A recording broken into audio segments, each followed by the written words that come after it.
이렇게 22대 총선, 선거는 끝났지만 각종 선거법 위반 수사는 이제 시작인 것 같습니다. 우리 선거운동원들 오늘이 마지막인 줄 알았어요 라고 이야기할 때마다 제 가슴도 찢어졌습니다. 언론에 대해서 하고 싶은 이야기 너무 많았고, 그럼에도 불구하고 기사 한 줄 덜 나가려고 참고 삼키고 이 앙 다물면서 버텨왔습니다.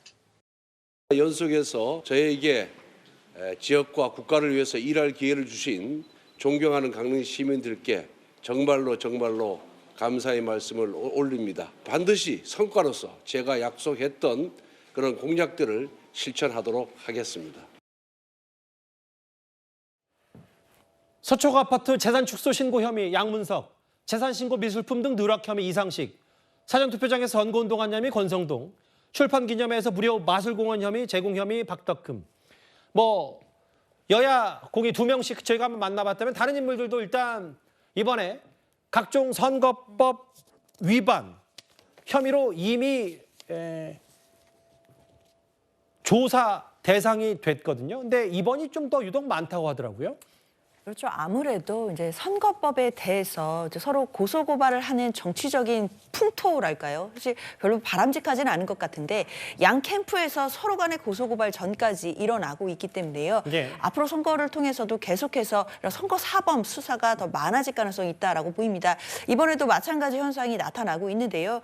특히 지금 앞서서도 더불어민주당이나 국민의힘에서도 수사를 받고 있는 분들에 대한 이야기도 나오고 있지만 지금 나오지 않고 있는 사실 지역에서도 굉장히 많은 후보들이 서로 간에 고소고발돼 있는 경우가 많이 있습니다. 앞으로 이런 부분들이 수사를 통해 기소가 될지, 그리고 그 기소 위에 재판이 이루어진다라고 한다면 과연 선거법으로 100만 원 이상의 형을 받게 될지, 이런 부분까지도 계속 따라가면서 지켜봐야 될 것 같은데요. 공직선거법 위반은 아시다시피 100만 원 이상만 유죄 판결을 받게 된다라고 하더라도 피선거권을 상실하게 됩니다.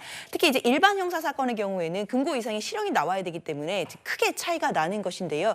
그리고 또 공직선거법 같은 경우는 공소시효가 6개월입니다. 선거일 이후 6개월 동안에 수사기관에서 수사를 하고 기소하지 않는다라고 한다면 더 이상 수사도 할 수 없고 기소를 할 수가 없는 상황이 되기 때문에요. 수사기관으로서는 아마 이제부터 6개월 기간 동안 굉장히 빠르게 압축적으로 해당되는 이제 고소 고발되신 분들에 대한 수사를 이어나가지 않을까 이렇게 생각됩니다. 근데 이제 특히 대표적으로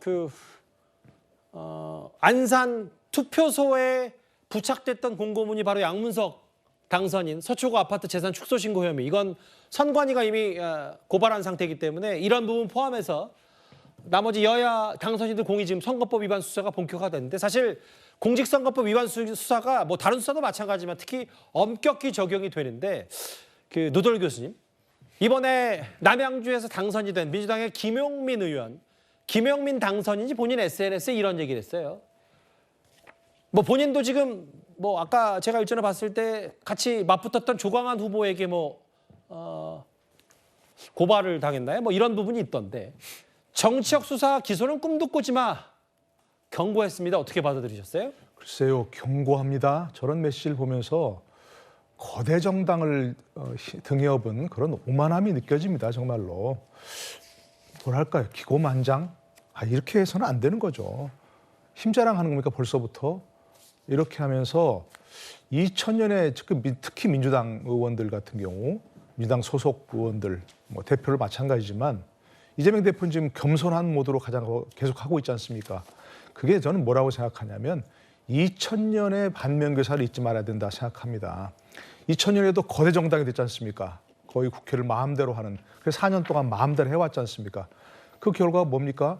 2000년에 대승했지만 2001년 서울 부산시장 보궐선거부터 시작해가지고 2002년 대선, 2002년 지선까지 다 정말 패배했지 않습니까? 예.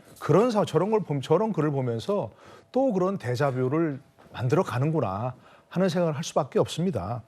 예를 들어서 본인 물론 검찰이 과잉 수사 이런 거 있어서는 안 된다, 이런 정도는 충분히 얘기할 수 있습니다. 그러나 저렇게 해서 꿈도 꾸지 마라, 경고한다, 이런 식으로 얘기하는 건 정말 거대 정당의 힘자랑이라고 밖에 볼 수 없고요. 선거법은 조금 그래서 다른 면에서 좀 얘기할 필요는 있습니다. 지나치게 엄격하다, 이런 얘기가 많이 있었고요. 그렇기 때문에 어지간한 정말 그 서로 선거 과정에 있었던 흠들은 설사 고소 고발이 이루어졌다 하더라도 기소하지 않는 게 바람직하다고 생각하고요. 예. 명백한 허위 사실 유포라든지 뭐 금품 수수 또 사전 선거 운동 이런 것들을 빼고는 작은 흠들은 좀 기소하지 않는 게 저는 바람직하다고 생각을 합니다. 그러나 김용민 의원처럼 저렇게 뭐 꿈도 꾸지 마라 경고한다 이렇게 하는 것은 그 선거법에 대한 비판과는 전혀 다른 차원이다 이렇게 생각합니다. 뭐 아마도 저 김용민 의원의 SNS가 뭐 이런 걸 겁니다. 최근에 뭐 여의도 주변에 풍문으로 떠도는 얘기 중에 뭐 이번에 선거 사범 특히 뭐 선거법 위반으로 걸릴 당선인들이 많기 때문에 의석이 또 쫙 빠지면 그렇게 뭐 검찰이 주락 펴라서 의석수 국민의힘 소속 재보궐에서 많이 당선시키려고 하는 거 아니냐 이런 풍문 뭐 듣고 이런 얘기를 하는 것 같은데 뭐 이런 부분 정도의 얘기 정책 수사 기소는 꿈도 꾸지 말으시길 SNS 얘기까지 만나봤습니다. 선거법 위반 관련 얘기해봤고요.